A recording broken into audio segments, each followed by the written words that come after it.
Welcome to day 4. So we're moving up to our sacral chakra, which is our area of movement, of rhythm and flow, kind of associated with kind of pleasure, passion, playfulness, and our sense of creativity, birthing ideas. Sacral chakra is also connected to the water element. So think of fluidity, movement, intuition, so no kind of sharp edges. So make sure you've checked in before we begin, and I want you to focus more on how you feel when you're doing the movements. Remember, it's not about perfecting a pose, it's about noticing how you feel. So we're going to start just by circling the hips around. Now you can go fast or you can go slow. You can allow the arms just to move. You can even imagine that you're in water. Remember, it's not about what it looks like, so don't worry if your variation doesn't look exactly like mine. Have a sense of playfulness. You know, as adults, we kind of often tend to lose our sense of playfulness. And then change direction. Go around the other way. Now, when you think of water as it's moving down a hill, for example. You know, when it comes across an obstacle and its path, it will flow around it, under it, over it. You know, it moves in ways that are not, you know, not static, not straight lines, no sharp edges. And imagine drawing a figure 8 with your hips. And don't worry if you don't get it to start with, just imagine drawing a circle in one direction, circle in the other direction.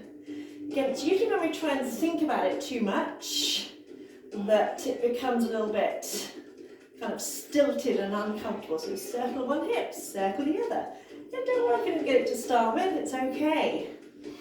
Nice deep breaths. Then changing direction. I don't always get it right either, that's okay. Waheguru. And bring the feet a little bit closer and just starting to circle. One knee, loosening up into the hips. Now often when we feel a little bit stuck in life, or no idea how to move forward, that can show up in tight hips. Maybe even see if you can challenge yourself to go a little bit slower and without touching the ground. If you're needing to touch down, then touch down. And think of fluidity, movement, expression. And coming back, and just shake it out a little bit. Shake it, shake it. Remember, it's about how you feel, not about what you look like. People say, oh, I can't dance. Your body knows how to move. You just need to get out of your head. So circling the other leg around. When we get out of our head and into our body, and start to listen to what our body wants and needs, then it's all good. Our body knows what it needs. And see if you can slow it down. Maybe challenge yourself not to touch the floor. And allow your arms, a bit of fluid movement, expressive movement. And release it. Yeah, just shake it out. Shake it, shake it, shake it. There's a good reason why dancing and my movement makes you feel better, because it's a great way of releasing emotions from the body. Then taking the arms up, and I'm drawing circles on the ceiling. Allow your rib cage to be free. If you need to go slower, then just slow it down a little bit. And breathe nice and deeply. Loosening up your intercostal muscles. Anytime you take the arms above the head, you're raising your energy anyway. And change directions. But remember, it's called a practice. And we're here to focus on how we feel, not worry about what we look like. And I want to try and bring an element of fun into the class as well, so it's not too serious. Shake out the arms. Shake it out. Waheguru, Waheguru, Waheguru. So it doesn't matter if your variation doesn't look the same as mine. Shake the arms. Out and across the body. Connecting right and left sides of the body. Waheguru. Awesome. Taking the feet a bit wider than hip width. As wide as you can, toes forward. And shifting the weight side to side. Opening out into those hips and inner thighs. Breathing in and out. And if you need to go slow, go a little bit slower. Really stretch into those inner thighs.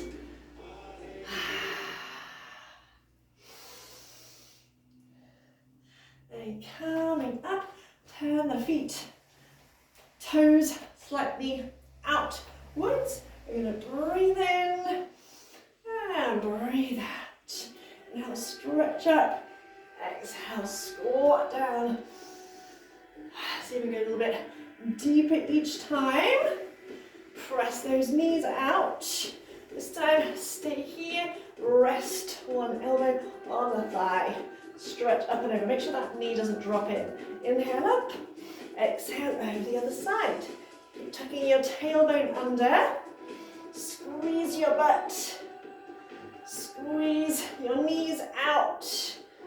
Stretch out the side body in our goddess pose. And come all the way up. Bring the feet all the way back in. And then just for a few seconds, let your body move. Without thinking too much about it. Imagine you're at a yoga rave and you're just high on life. And try not to think about it too much. Just allow your body to move. It might be fast, it might be slow. It might be a bit of both. Again, it's about getting out of your head. One of the quickest ways to raise your vibration is to put on a song that you like, even if just for a few minutes. I often find Dance Monkey is one of mine. That really gets me going. Just a few more seconds. So once you get out of your head and just allow your body to move, it will show you how it wants to move.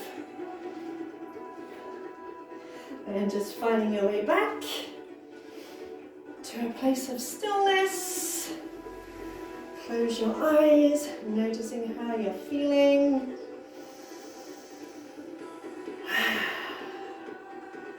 Also, notice that energy rising. So your task for today, should you choose to, is to date your desires. This is taken from Kyle Gray's book, Raise Your Vibration. It says, desire is a powerful word. It's an intense, fluid, and exciting word. It's not just a word, it's a feeling, a sense of longing for something, someone, even a fantasy. Even in the past, we have all dropped our desires and left them by the wayside. And today that changes. Because quite often we're told stories like, oh, you just need to be sensible, it's wrong to want more than you need, and all that kind of nonsense stories that we're often told. But the most important thing to know right now is that you're allowed to have desires. You're allowed to have cravings, and you're allowed to experience those desires and cravings. We all want to get somewhere in life to reach our goals. It's okay to want things, and it's okay to strive for something, especially if you're on the highest road possible. So basically, as long as it doesn't harm anyone else, it's all good.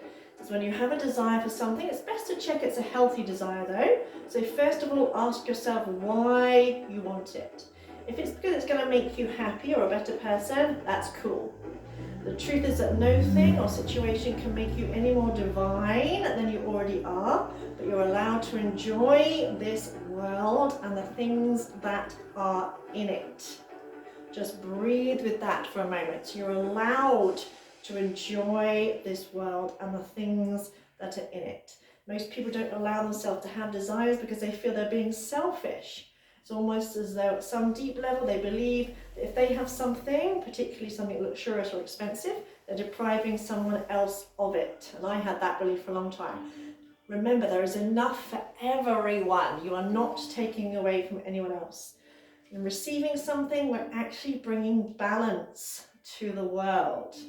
Many of us feel that we're constantly giving in life. We can feel that we're giving too much of ourselves and there's nothing else to give. When we're receiving, the first thing that's happening is that we are redressing the balance. The second thing is that we're teaching those around us that they too can receive. I need to really take that in. The universe is happy to share its energy with us, and that energy never ceases to be, never runs out, and can never die. There is more than enough energy in the universe for everyone, and that energy is the creator of all things. Today, realize that there is no lack in the heart of the creator. There is no need to have lack in your life. So you're encouraged to have a date with your desires. What is it you want? What is it you want to do? What is it you want to be? What is it you want to have? And what feeling will that bring about in you? So for example, I would love to be able to buy my own land, build a house that I've already designed and have all my animals around me. That would feel amazing to look out the window, to see all my animals there. I also want to earn loads of money so that I can give to animal charities and help people out, because that would make me feel amazing. So what is it you want in life?